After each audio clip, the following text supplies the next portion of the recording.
Hello! In this video I will show you how to install ChatGPT Widget on Tecno Pova Neo 2.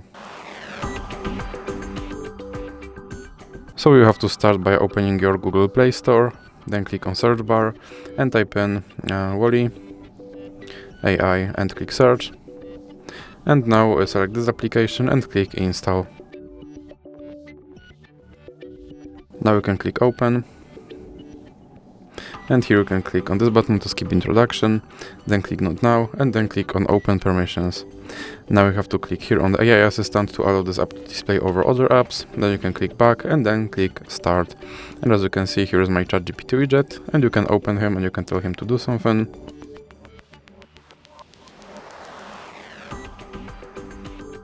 And as you can see, he responded. And if you want to remove him from your screen, simply drag him into the X icon in the middle. So that's it for this video. If you liked it, please remember to leave a like and subscribe.